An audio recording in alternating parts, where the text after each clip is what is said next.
مسلمانوں پر ہی ڈال دیا گیا. کیوں کہ ایک سائیکالوجیکلی ایفیکٹ تھا ذہن پر انگریز کے کہ حکومت تو ہم نے مسلمانوں سے چھیڑی ہے, تو مسلمانوں کو جتنا بھی دبایا جائے. بہت کرش کیا گیا, اس میں ہندو بھی مارے گئے لیکن اتنی تعداد نہیں تھی جتنی مسلمانوں کی. دہلی کے متعلق تو خود ایک انگریز لکھتا ہے کہ وہاں پر سوائے کتوں کے گلیوں میں اور لاشوں کے نظر نہیں آتا تھا, تو انہوں نے چن چن کے ان کو مارا, مقدمے چلائے اور پھانسیاں دیں. کچھ لوگوں کو کالا پانی کہتے تھے, انڈیمان کے جزیرے میں بھیج دیا گیا جو اس تحریک میں حصہ لے رہے تھے, بڑھ چڑھ کے جہاد کی تحریک میں. بہادر شاہ ظفر کو گرفتار کر کے سزا دے دی گئی اور وہ بیچارہ جا کر وہاں پر سری لنکا میں اس کی قبر ہے, آج بھی وہاں پر موجود ہے. جی. تو اس وقت چونکہ انگریز نے سمجھا کہ ہم سے ان سے حکومت لی ہے, تو اس کو مسلمانوں کو خاص طور پہ ٹارگٹ بنایا. اب ایک تو یہ ہے کہ اس وقت تمام عدالتوں میں, اسکولوں میں سرکاری زبان فارسی تھی. پہلا تو انہوں نے ٹارگٹ یہ کیا کہ فارسی کو ہٹاؤ اور آہستہ آہستہ اس کی بجائے انگریزی کو انٹروڈیوس کرو. پھر یہ زیادہ تر ٹیکنیکل لوگ تھے, ہینڈ کرافٹ کا کام کرنے والے. یہ ڈھاکہ میں جو ململ بنتی تھی وہ اس کے لیے کہا جاتا تھا کہ وہ اس کی انگوٹھی کی جو سوراخ ہوتا ہے اس میں سے گزر جاتا تھا. انہوں نے ان کاریگروں کی انگلیاں کاٹ دی. مسلمانوں کو کہا کہ یہ صرف ایک اس وقت ہوتا تھا جمعدار یا چوکیدار یا کلرک جو دوات میں سیاہی ڈالتا تھا, اس قسم کی تو جاب مسلمانوں. ہندو بڑا شارپ تھا, ہندو نے فوری طور پر انگریزی سیکھنی شروع کر دی. دن رات وہ اس کے قریب ہوتا چلا گیا.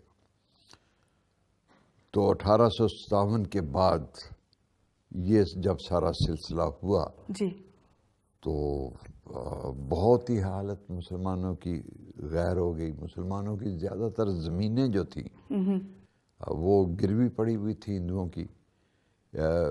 پھر انہوں نے ایک ایکٹ کے تحت بنگال کی زمینیں جو 92% مسلمانوں کی تھی وہ اپنے قبضے میں کر کے ہندوؤں کو تقسیم کرنی.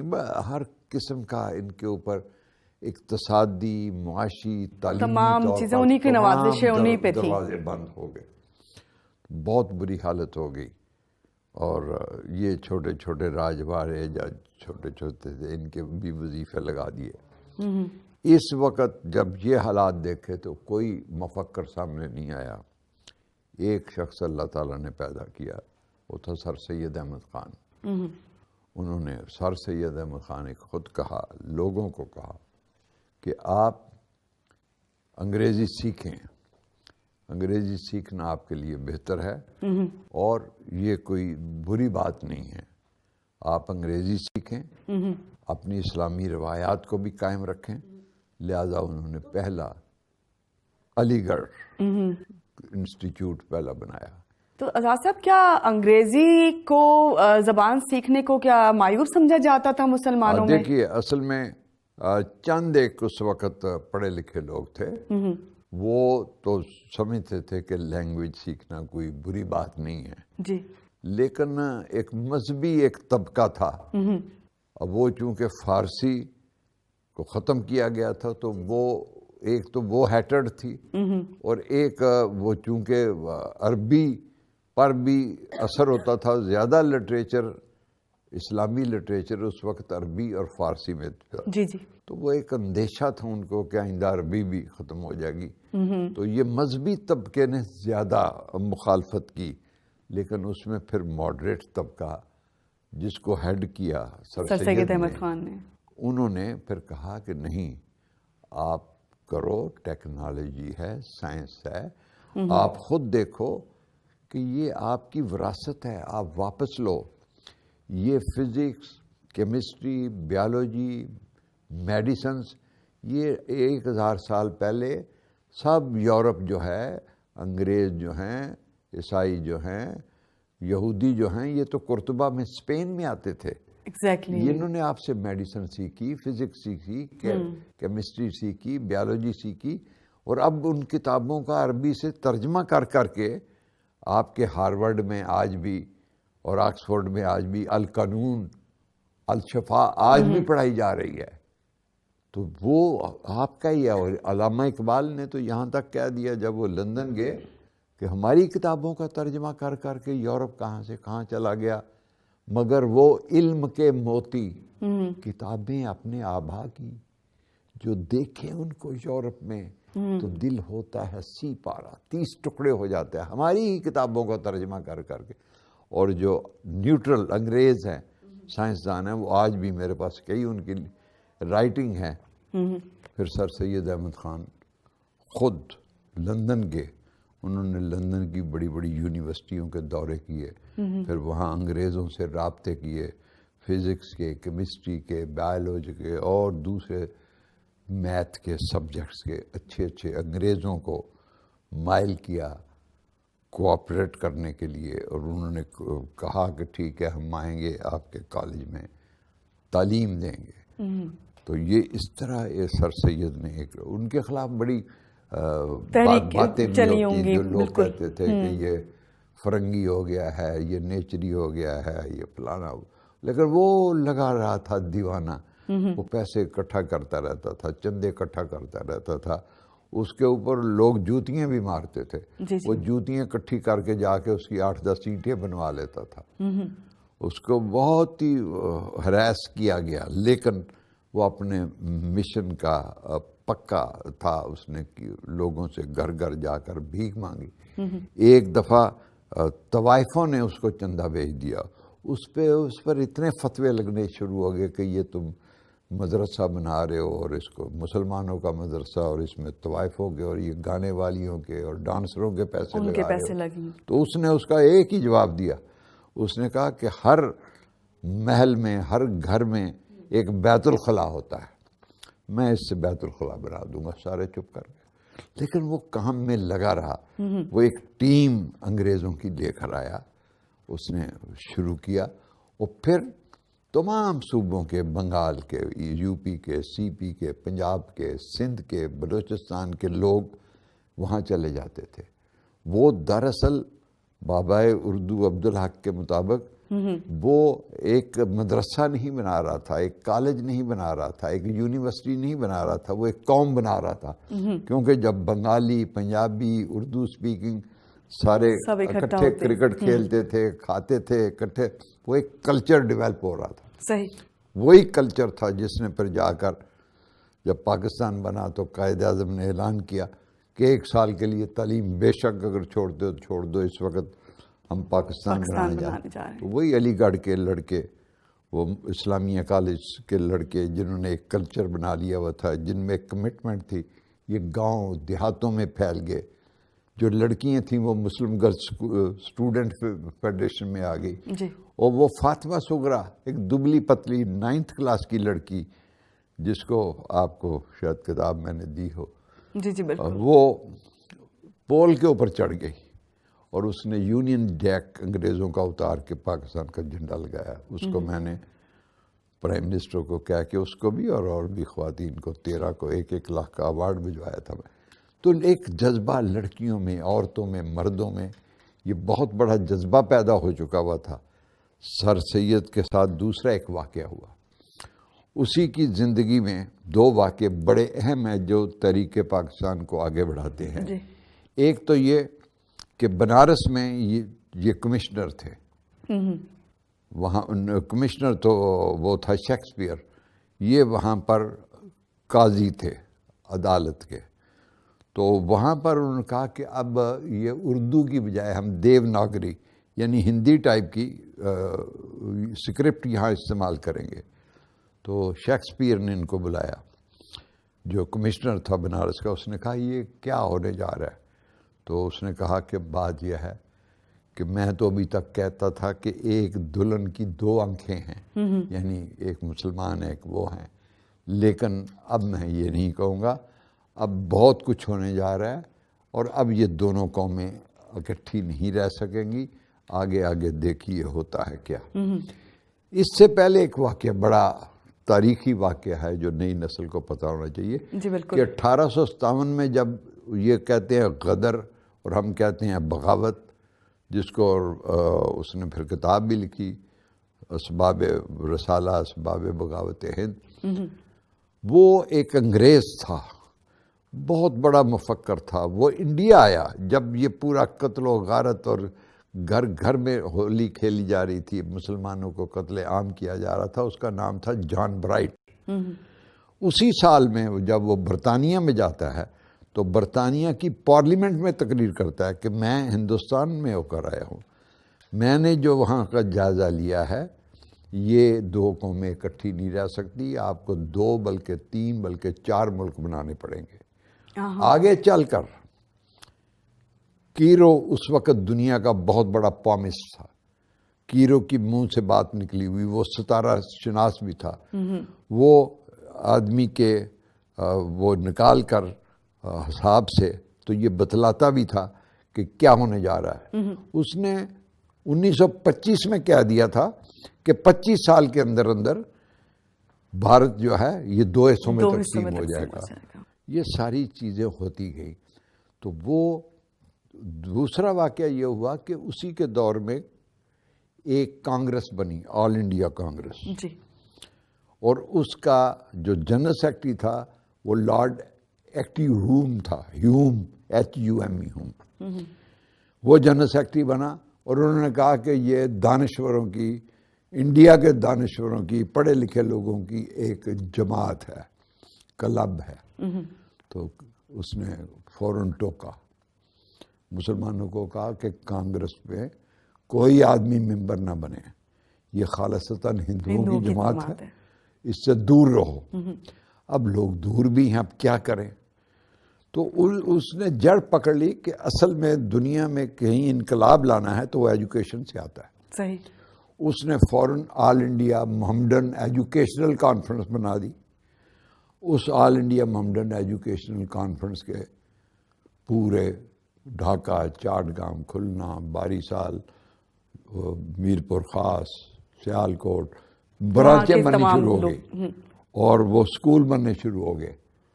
مسلم گرلز ہائی اسکول، مسلم بوائز ہائی اسکول، مسلم گرلز ہائی اسکول، مسلم بوائز ہائی اسکول، اسلامیہ ہائی اسکول، اسلامیہ گرلز اسکول، خالصتاً مسلمانوں کے لیے. مسلمان. اس کے دیکھا دیکھی پھر ہندوؤں نے آریہ اسکول بنانے شروع کیے، سکھوں نے خالصہ اسکول بنانے شروع کر دیے.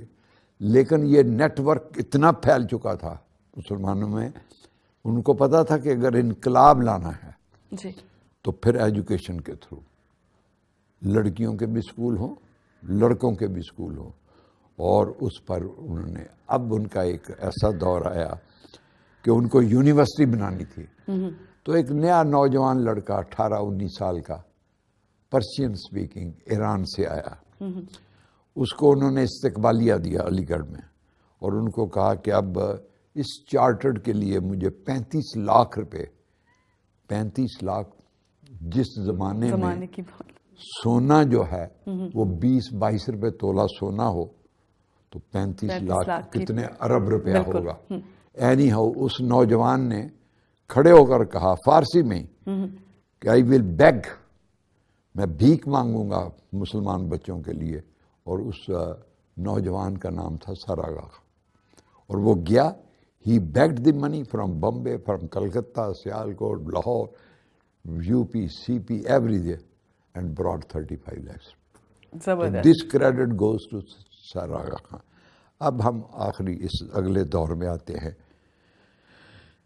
پاکستان بن رہا ہے، وہ لارڈ ماؤنٹ بیٹن کو بھیج دیا کیونکہ سیکنڈ ورلڈ وار کے بعد برطانیہ اس نتیجے پر پہنچا تھا کہ ہم نے یہ جو کالونیز بنائی ہیں اور ہم یہاں بیٹھ کے اس کو کنٹرول نہیں کر سکتے، تو بہت ہی ڈپلومیٹیکلی طریقے سے ہم اس سے علیحدہ ہوں. اب یہاں مسئلہ تھا کہ ہندو کہتا تھا کہ we are in majority, we are party and you are party, we are 2 party. Nehru نے بولا، جواہر لال نہرو نے، کہ ہندوستان میں دو طاقتیں ہیں، ایک برطانیہ اور ایک ہندو۔ ایک آواز آتی ہے، no no, we are third power, by all means we are third power, by all means we are a party, Muslims are a party, Muslims are a party, stand up all the Muslims۔ تو قائد اعظم نے مسلمانوں کو جرأت دی کہ ہم بھی ایک جماعت ہیں۔ تو اب ٹریو ہو گیا، ادھر کانگریس، ادھر ہندو، ادھر مسلمان، اور مسلمانوں کو قائد اعظم نے بہت آرگنائز کیا۔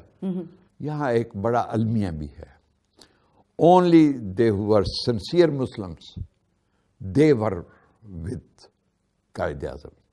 لیکن مسلمانوں میں بھی کچھ ایسی برانچیں پیدا تھیں جو قائد اعظم کو سمجھتی تھی کہ یہ تو اب بالکل انگریز ہے اور یہ تو ایسے ہالی ووڈ کا ایکٹر لگتا ہے، لیکن ان کو پتہ نہیں تھا کہ یہ اندر سے کیا ہے، اندر سے اس نے کتنا قرآن پڑھا ہوا ہے، اندر سے کتنا بڑا یہ مسلمان ہے۔ یہ بعد میں، بہت بعد میں جا کے لوگوں کو پتہ چلا، جوں پتہ چلتا گیا کہ یہ ظاہر تو ایک بڑا انگریز لگتا ہے، مسلمان کی شرط کیا ہے کہ جو بات کہے وہ پوری کرے، جو وعدہ کرے وہ پورا کرے، قوم کے لیے، اس کے لیے آنیسٹ رہے۔ یہ ساری کوالٹیز جو ایک مسلمان میں ہونی چاہیے تھی۔ بڑے بڑے علماء، مولانا محمد علی جوہر بھی اس کے کارکن بن گئے، علامہ اقبال بھی اس کے کارکن بن گئے، اور بڑے جج، ریٹائرڈ وکلاء، علماء بھی اس کے ساتھ آنے، کیونکہ یہ آدمی بات سچی کرتا ہے۔ 23 مارچ آزاد صاحب، اس سے پہلے کہ آپ 23 مارچ کی اہمیت ہمیں بتائیں یا آپ 23 مارچ کا ذکر کریں کہ آج کے دن کی اہمیت کہ میں آپ سے جاننا چاہوں گی، اور جس میں آپ نے ابھی پس منظر بیان کیا، جس میں آپ نے یہ کہا، خاص طور سے آپ نے ہمیں یہ بتایا کہ ایک مسلمان کی کیا ویلیو ہے، اس کا تشخص کیا ہے، اسے اپنے کردار یا اس کی پہچان کیا ہے، کہ بھئی جو اس کی ایک زبان ہے اس کو وہ پورا کرے، جو کہے اسے پورا کرے۔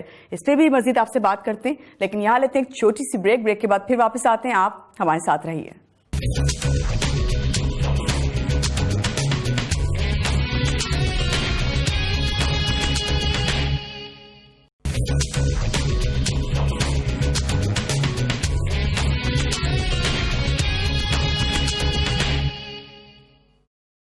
جی ویلکم بیک، آپ دیکھ رہے ہیں بزنس لنچ، اور آج 23 مارچ اسپیشل ہے، اور جس میں میرے ساتھ آزاد بن حیدر صاحب ہمارے گیسٹ ہیں، اور میں بریک سے پہلے آزاد صاحب نے ہمیں 23 مارچ کے حوالے سے اس کا پس منظر بتایا، لیکن اس وقت ہم جاننا چاہیں گے آزاد صاحب آپ سے کہ 23 مارچ کی آخر اہمیت کیا ہے۔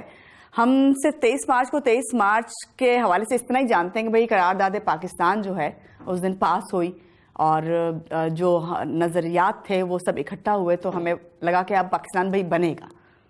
اس سے زیادہ ہمیں نہیں اس کے بارے میں معلوم۔ اس میں علامہ اقبال نے 1930 میں الہ آباد میں جو خطبہ صدارت دیا تھا، اس میں انہوں نے یہ ایک تجویز رکھی تھی کہ جن جن صوبوں میں مسلمانوں کی تعداد زیادہ ہے وہاں پر مسلمانوں کو حکومت بنانی چاہیے یا بنانی دینی چاہیے، یا ان کی تجویز ہے۔ اب یہ 30 کے بعد یہ خواب تھا، لوگ کہتے تھے کہ علامہ اقبال کا ایک خواب تھا، 23 مارچ اس خواب کی تعبیر تھی۔ صحیح، لوگوں کو وہ تو بنیں گے، کہاں بنیں گے، کیا ہوگا۔ اس پورے دور میں جتنی بھی تقاریر ہوئی، اس میں مولانا محمد علی جوہر کی جو بیگم تھی، جو مرکزی کمیٹی کی بیگم مولانا محمد علی جوہر، ان کے منہ سے یہ قرارداد کی حمایت کرتے ہوئے لکھا کہ آج ہم پاکستان کی حمایت کر رہے ہیں، یہ قرارداد پاکستان ہے۔ حالانکہ ایک اور بھی اس کا پہلو ہے، پاکستان کا لفظ پورے برصغیر کے تمام انٹلیکچوئلز میں چودھری محمد علی تھے جنہوں نے اس کا نام پاکستان رکھا تھا۔ پے سے پنجاب، اس میں الف لیا، پاک لیا، کاف سے کشمیر، سین سے سندھ، تان وہ لیا، تو اس طرح پاکستان ایک انہوں نے خاکہ دیا تھا۔ تو وہ تھا، لیکن آفیشلی نہیں تھا. آفیشلی پہلی دفعہ 23 مارچ کو بیگم مولانا محمد علی جوہر نے کہا کہ ہم اب پاکستان بنانے جا رہے. لیکن یہ جو 24-48 گھنٹے تھے یہ بہت ہی خطرناک تھے کہ پتہ نہیں کہ اس جلسے پر کیا ہو جائے.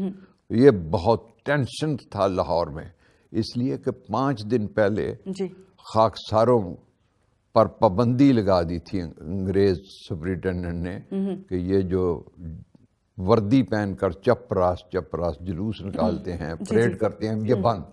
لیکن انہوں نے پھر بھی کی.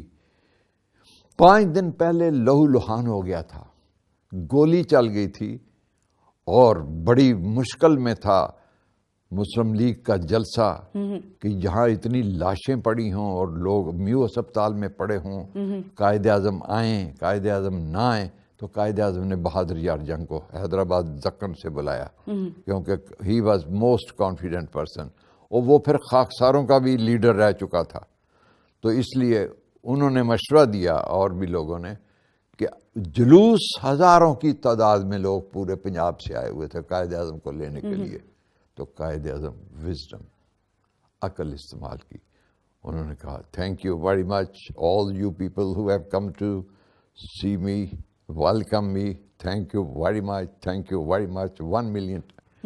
پھر وہ چپ کر کے ٹرین سے وہ نکلے اور ڈائریکٹ میو ہسپتال گئے. اور جتنے زخمی تھے خاکسار، حالانکہ ایک خاکسار نے ان سے پہلے حملہ بھی کیا تھا لیکن اس کا براڈر وین تھا.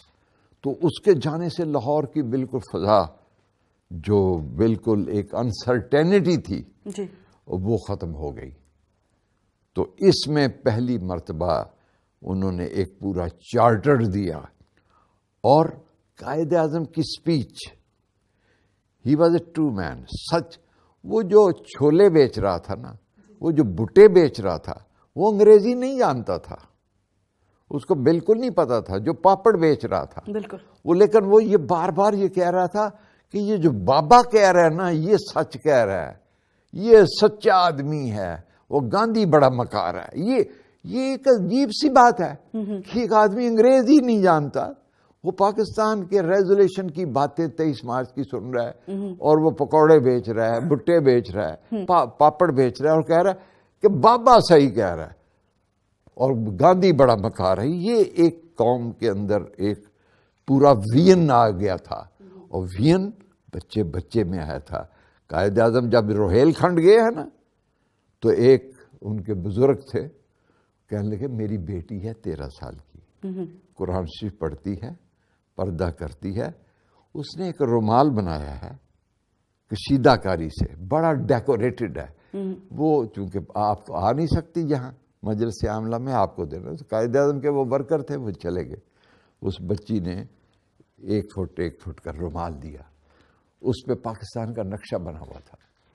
قائد اعظم نے اس کو جیب میں رکھا، اور جب ماؤنٹ بیٹن سے ملاقات ہوئی تو کہنے لگے mister Mountbatten, you are putting such kinds of allegations upon me that I am misguiding the nation, the Muslims, that it will be a Pakistan.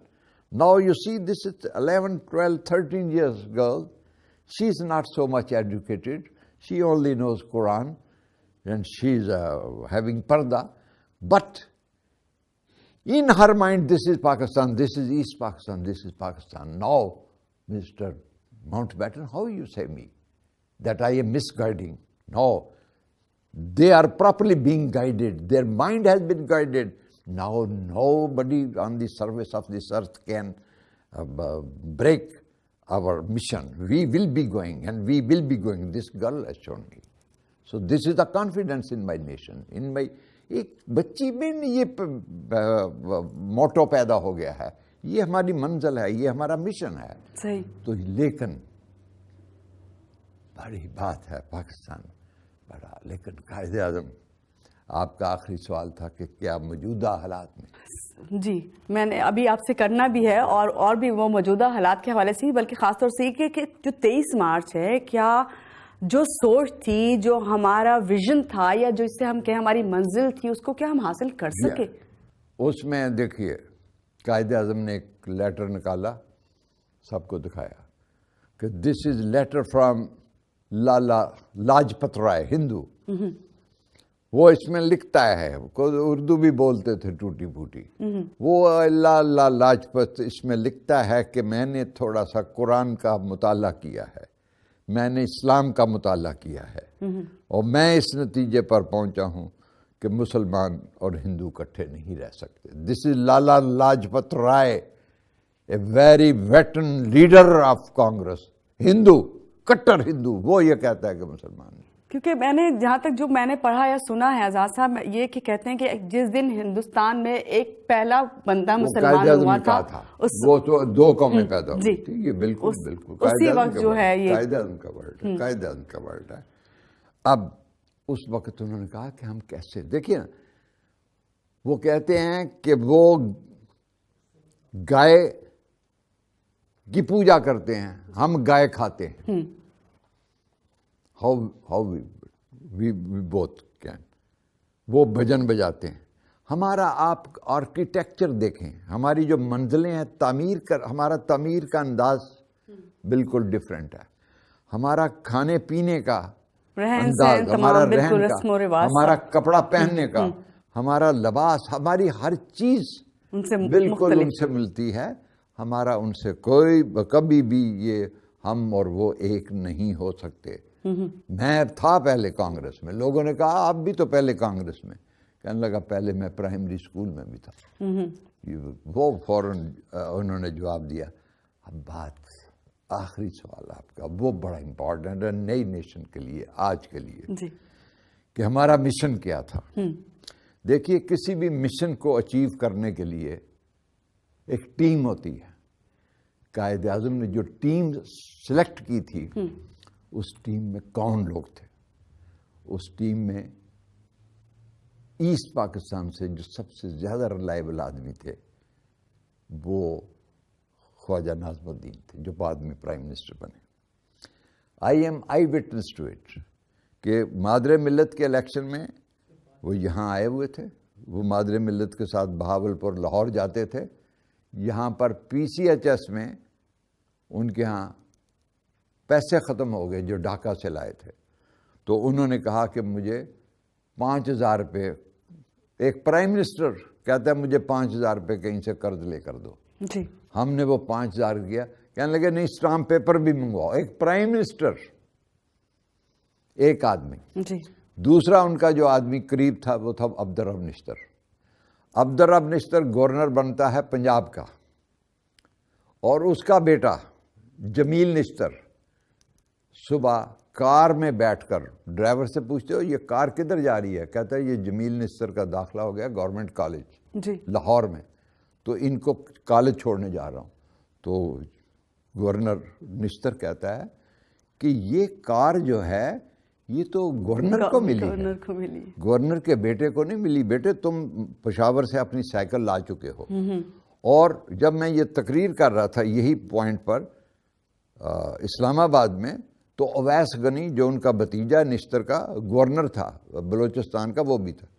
تو وہاں پر ذکی صاحب کھڑے ہو گئے, فارن سیکرٹری جو تھے, کہنے لگا آزاد صاحب بات ٹھیک کر رہے ہیں, جمیل نشتر ہمارا کلاس فیلو تھا اور سارا لاہور دیکھتا تھا کہ گورنر کا بیٹا سائیکل پہ آ رہا ہے اور سائیکل پہ جا رہا ہے. جو سب سے بڑا جس کو رائٹ ہینڈ ہم کہتے ہیں, جیسا نہ مہاجر کل پیدا ہوا نہ ہو سکتا ہے, اور وہ میرا آئیڈیل ہے, وہ ہے لیاقت علی خان. لیاقت علی خان شہید ہوتا ہے, پرائم منسٹر آف پاکستان. اس کی شیروانی مسز نتھینیل CMH میں اتارتی ہے. شیروانی میں پیوند لگا ہوا ہے. پاکٹ کھولتی ہے, پاکٹ میں ایک پاکٹ سائز کا قرآن شریف ہے. شیروانی اتر گئی, قمیض اتری, قمیض کا کالر چینج ہے. Prime minister of Pakistan. پھر وہ دوسرا وارڈ بوائے آ گیا میل. جب اس نے آخری اس کے موزے اتارے ہیں نا لیاقت علی خان کے پرائم منسٹر کے, تو موزوں میں بھی پیبند لگے ہوئے. نتھینیل اپنی ڈائری میں لکھتی ہے میں رو پڑی کہ یہ پرائم منسٹر آف پاکستان. اور پھر جب یہ پتا چلا کہ وہ تو 1150 روپے بینک بیلنس چھوڑ کر گیا ہے, اس نے تو یہاں اپنا مکان نہیں لیا. اس نے کہا جب تک ایک ایک مہاجر کو کلیم نہیں ملتا میں کلیم نہیں فائل کرتا. وہ تو یہاں پر اس کی بیوی لیاقت علی خان کے پاس مکان نہیں تھا. تو پھر آزاد صاحب آج یہ لوگ تھے. اور قائد اعظم کی آخری بات, قائد اعظم کا سگا بھائی علی احمد جناح, جس کو میں جانتا ہوں, یہاں کھارا در میٹھا در میں رہتا تھا, وہ سنڈے کو ملنے آیا. یہ جو ربانی ہے نا چیئرمین, جی اس کا والد عطار ربانی تھا قائد اعظم کا سیکرٹری. اس نے کہا آپ کا بھائی آیا ہے علی احمد جناح, نیچے لکھا ہوا ہے بردر آف قائد. یہ بات سننے کی ہے نئی نسل کو. تو اس نے کہا اس نے ٹائم لیا ہے؟ کہنے لگے نہیں. اس نے کہا آج سنڈے ہے تو فارغ ہوں تو میں بھی چلا جاؤں. کہنے لگا جو ٹائم نہیں لیتا میں نہیں ملتا, اس کو واپس بھیجو. پھر جانے لگے, کارڈ واپس منگوایا, اوپر کارڈ دیا برادر آف محمد علی جناح, اور کہو کہ اس کو بولو کہ جب تک میں گورنر ہاؤس میں ہوں تم ادھر کا رخ نہیں کرنا. ان کا بھانجا, سگا بھانجا برسٹی کی بمبے سے یہاں آیا, اس نے کارڈ بھیجا, میں کرٹسی وزٹ آیا ہوں, کرٹسی وزٹ. اس نے کہا ٹھیک ہے 2-4-5 منٹ دے دو اس کو 5 minute, I am very busy. کہنے لگے بیٹے کیسے آئے گی؟ اس نے کہا سر میں نے برسٹی کر لیا, وکالت وہاں بمبے میں کر رہا ہوں, میں چاہتا ہوں کہ کراچی آ جاؤں. او کراچی آؤ گے, لیاقت علی کے بانجے کی وجہ سے تمہیں بڑے بڑے کیس ملیں گے, اس لیے تم آنا چاہتے ہو. When you are going back, میرا کوئی رشتہ دار یہاں آ نہیں سکتا. فاطمہ جناح ہے, وہ میری لک آفٹر کرتی ہے, اس کو میں کوئی عہدہ نہیں دوں گا کبھی بھی نہیں. بس وہ میرے ساتھ جاتی ہے, غرارے شرارے پہنتی ہے, بس کچن میرا دیکھتی ہے, میری بہن ہے, میری ماں کی جگہ. صحیح. میں کسی اپنے آدمی کو, لیاقت علی خان کے بیٹے کو, ان کی 2 بیویاں تھیں, ایک بیٹے کو یہاں کے ایک بزنس مین نے نارتھ نظم آباد میں ایک انڈسٹریل پلاٹ دلوایا. The moment it came into the knowledge of Liaquat Ali Khan, وہ اب قوم کو یہ بتا دے میڈم کہ بھارت نے اس ہمارے پاکستان جو قائد اعظم کا پاکستان تھا 75% اس پہ قبضہ کر چکا ہے. 56% ہمارا ایسٹ پاکستان پر قبضہ ہے, ٹوٹ گیا ہے. ہماری ڈلیکیاں بھی ہیں, لیکن آج انڈیا اس کے اوپر قبضہ ہے. ہمارا 6% ہمارا صوبہ تھا, آئین میں لکھا ہوا ہے جونا گڑھ ہمارا صوبہ تھا, اس پہ ان کا قبضہ ہے.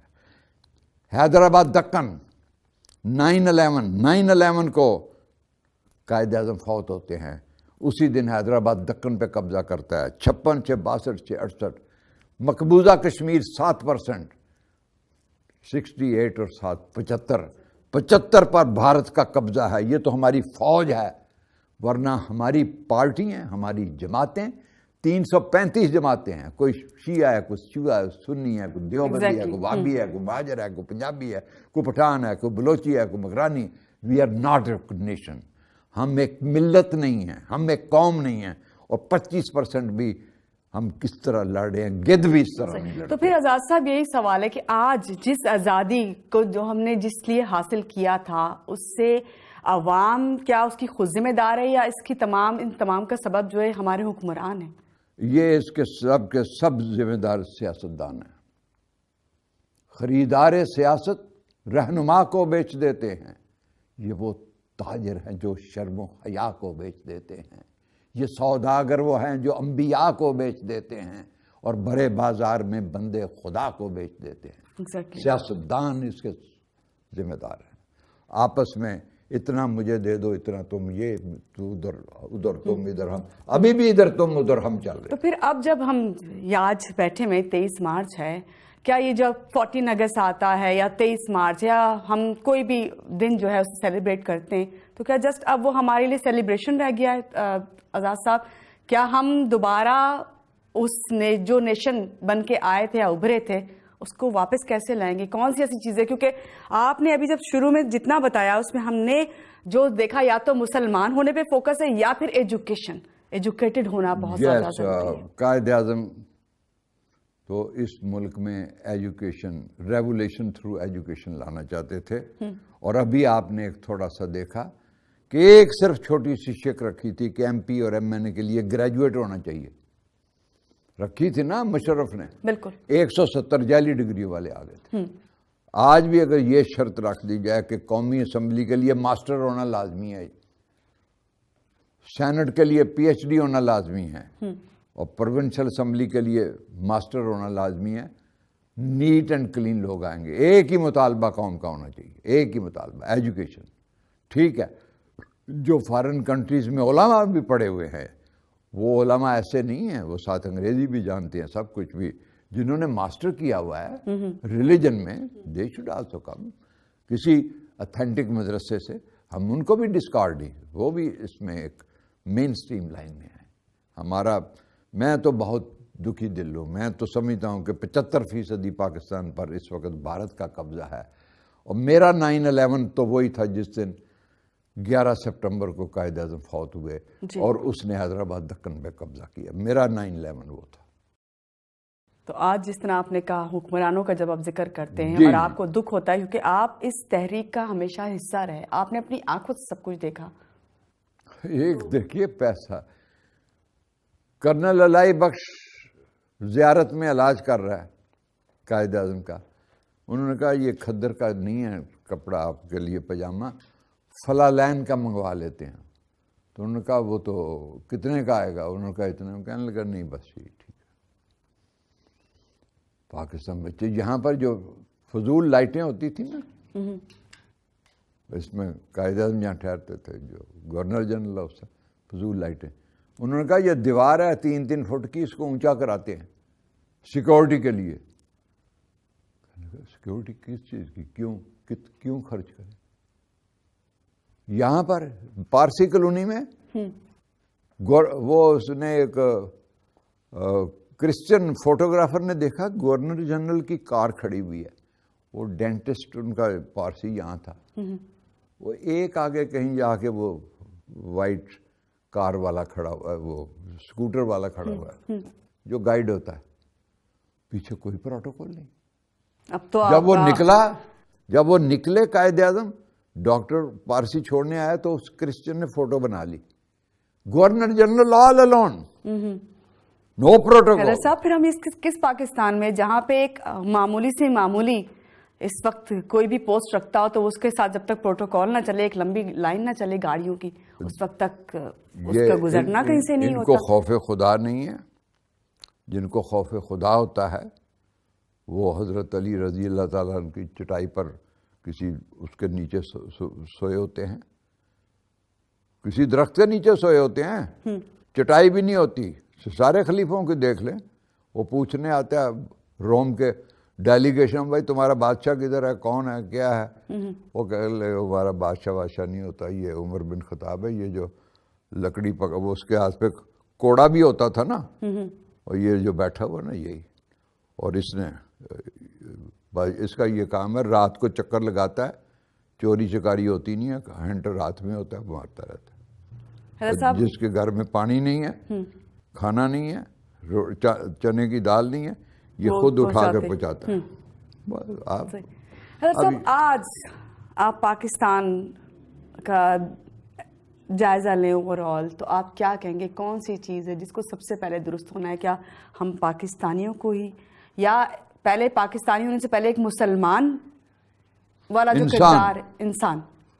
دیکھیے یا ایھا الانسان, قرآن نے بھی, حضور کا آخری خطبہ بھی جو ہے وہ انسانوں سے کرتا ہے. انسان بنیں گے تو مسلمان اچھے بنیں گے.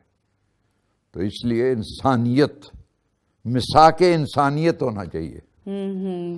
جب جمہوریت مساک جمہوریت جو ہے وہ پن پے گی اور اس میں ہم اسٹرانگ ہوں گے. کیا میسج دیں گے آج کے دن کے حوالے سے ہم سب کو؟ آج کے دن کے حوالے سے یہ ہے کہ ہماری پوری نسل مایوس نہ ہو. اللہ تعالیٰ آپ ہی میں سے ایسا ایک گروہ پیدا کرے گا, آپ آپس میں ملیں, بیٹھیں, مثبت قسم کی ڈائلاگ کریں اور سوچیں. آج اگر ایک شہر میں سے سوچنا, اور یہ یاد رکھیے کہ کراچی نے ہمیشہ گائیڈ کیا ہے، کراچی ہی نے آپ کو ڈاکٹر قدیر خان دیا ہے، کراچی ہی نے آپ کو جاوید میاں داد دیا ہے۔ کراچی میں بڑا ٹیلنٹڈ ہے، بڑے نیک لوگ ہیں، ان کا پالیٹکس سے کوئی تعلق نہیں تھا۔ جو ہی یہ پالیٹکس میں جاتے ہیں وہ پھر ایک دوسری گروہ بندی شروع ہو جاتی ہے۔ اب پالیٹکس ہو کر ایز اے انسان، ایز اے مسلمان، ایز اے پاکستانی اس وقت ایز اے سماج، دیکھیے دنیا میں کراچی میں جی وہ مقام کسی کو بھی نہیں ملا جو عبدالستار ایدھی کو ملا، تو عبدالستار ایدھی کا بھی ایک رول تھا۔ یہ وہی بات آپ کی کہ انسانیت، انسان بننا۔ بہت شکریہ آزاد بن حیدر صاحب، آج کے پروگرام میں آپ نے ہمیں ٹائم دیا اور اتنی اچھی باتیں ہمیں بتائی، خاص طور سے 23 مارچ کی اہمیت کا احساس دلایا۔ اور ناظرین آپ کو یہاں پہ یہی کہوں گی کہ جس طرح بھی آزاد بن حیدر صاحب نے یہی کہا ہے کہ مایوس نہ ہو، خاص طور سے نوجوان نسل، کیونکہ مایوسی کہتے ہیں کہ کفر ہے۔ اسی بات کے ساتھ ماہنور علی کو دیجیے اجازت، اللہ حافظ۔